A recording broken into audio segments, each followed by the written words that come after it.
બનાસકાંઠાના એલસીબીએ રાજ્યમાં દારૂબંધીના કડક અમલ વચ્ચે મોટી કાર્યવાહી કરી છે। દાંતીવાડા નજીક નાની મહુડી ગામ પાસેથી દારૂ ભરેલી ફોર્ચ્યુન કાર સાથે એક આરોપીને ઝડપી પાડવામાં આવ્યો છે।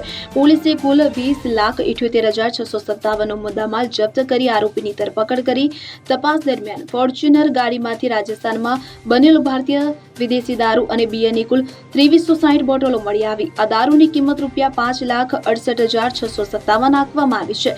દારૂ ઉપરાંત ગાડી અને મોબાઈલ સહિત કુલ ₹20,78,657 મુદ્દામાલ કબજે કરવામાં આવ્યો છે। પોલીસે દિનેશ કુમાર મુકનારામ રાકેશન ગોદારા નામના આરોપીને ઝડપી પાડ્યો છે। આરોપી દ્વારા ગાડી પર બનાવટી નંબર પ્લેટ લગાવીને દારૂની હેરાફેરી કરવામાં આવતી હોવાનું પણ સામે આવ્યું છે।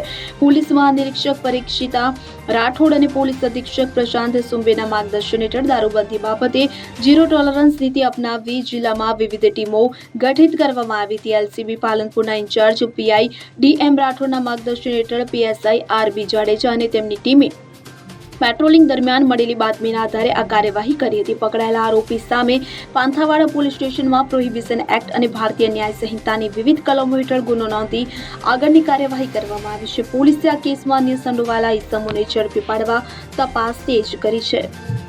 હવે જુઓ દેશ દુનિયાની તમામ ખબરો તમારી આંગળીના ટેરવે। ઉઠાવો મોબાઈલ અને ગૂગલ પ્લે સ્ટોર પરથી ડાઉનલોડ કરો અમારી CN24 ન્યૂઝ મોબાઈલ એપ।